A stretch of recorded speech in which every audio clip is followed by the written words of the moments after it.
Let's find out if anybody disagrees with me, but these are the top reasons why secession movements almost always fail.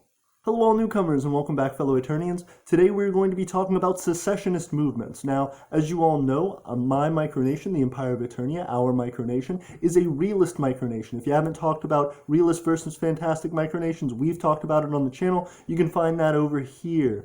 But, assuming that you have, we are a realist micronation. We are going after real legitimate goals, trying to make a nation for ourselves. That being the case, we have to talk about secessionist movements and ways that people go about trying to create those nations. So, secessionist movements are generally realist movements. However, they have the one specificity that they specifically want to secede from their macronational entity.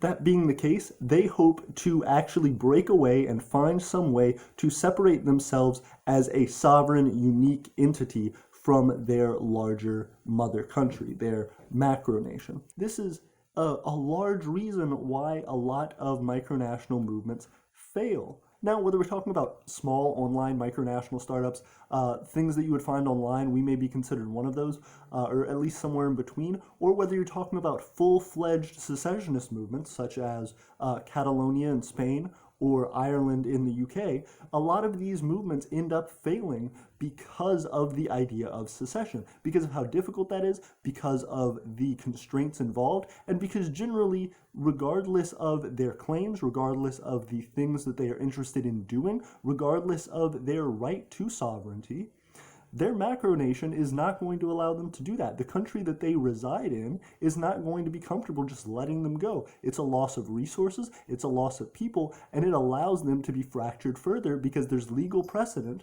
for them to secede. So all of that is a great grounding understanding of why these movements fail. But then in addition, we can go into individual movements, and we may do that on the channel in a minute, as to why these specific movements fail.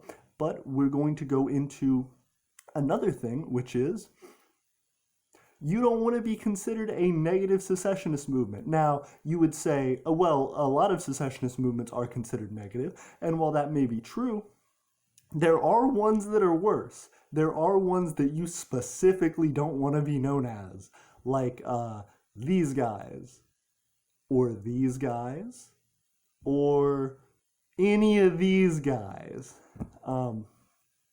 A lot of the time, large revolutionary movements or secessionist movements are going to be fairly radical, fairly intense, and are just about always going to fail, especially in the modern day. So if you're looking at these previous movements and you are like, oh, that would be a good idea to emulate, not only will it not 99.999% of the time not work, but it's also going to be something that puts you in a specific ideological rabbit hole, and it's going to make people that you interact with and who you tell about this be more worrisome and more wary of joining your cause. Now, that cause that you are trying to grow may be something that is influenced by that sort of radicalism. It will draw some people to it, although those people will be pretty quickly turned away once there are bumps in the road, as there inevitably will be. So these secessionist movements, as far as a ranking goes for them, they're high tier in their ability to bring people in initially, to bring in large groups of people based on these radical ideas, based on this large sweeping change that they're trying to enact. That may sound appealing to a lot of people, but once you get into the nitty-gritty of these, not only is it an incredibly hard, nearly impossible thing to accomplish, especially in the modern day, but as well it's something that does not get a lot of foothold easily because of the lack of precedent and the extreme historical context for a negative view of secessionist movements in general, especially if you are in the United States. As well as a micronational community, we have to be careful which communities and which ideologies we support, because micronationalism is something that draws people from all backgrounds. It's an idea that is wonderful and beautiful and that I support. However, I recommend that we go about it the right way. A lot of the time, movements can lose track of what's important and why they're doing the things that they're doing, and because micronationalism is such a large, sweeping, all-encompassing ideology, it leads to other people, people who may not necessarily have the best intentions, also gravitating toward that idea.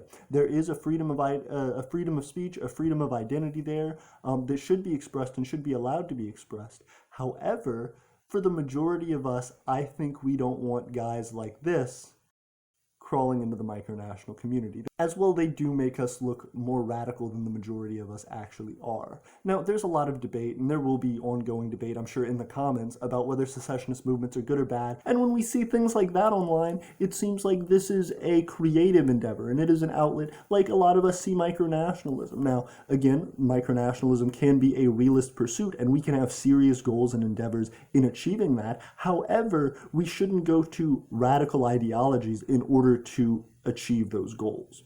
And ultimately, I can't make that decision for each individual micronation. All I can say is what I believe and what I think is best for us as a larger community. So I say it's time, as we try and grow this ideology into something that is taken seriously, that is more popularized, that we have to sort of turn away from those who have more radical ideologies and those who are going out of their way to lessen our seriousness within the public eye. And in becoming a more serious ideology, one that is taken into more popular opinion, we have to sort of curve away from those who have more radical ideologies and those who might make the public opinion of us a lot worse than it should be. In the next video, but I just want to know what you guys think. Please leave a comment. Let's debate this, because the micronational community needs to debate this. Please hit us up in the comments. Let me know what you think. I want to do more videos on this, and I want to go into individual secessionist movements. So if you have an idea for a specific secessionist movement you'd like me to cover, if you'd like to hear more about those alternatives, or if you'd like to pitch one yourself, definitely let us know down in the comments. If you follow this channel, if you haven't followed this channel yet, but you're a micronation, please subscribe. We want to have you on our micronational map, which we have on our website. You can check out, I'll put the link in the description, where we are putting a map together of all micronations throughout the world that we can find that will allow them to contact each other, see where they are, see who's next to you, and potentially increase your trade and your abilities to do things with micronations in your local area. So thank you all so much for watching. Personally, I'm sick of all these micronations online claiming to be secessionist movements. I don't think they should be, and I think it's time for a change. So I'll see you guys next time with better alternatives to secession. Thanks.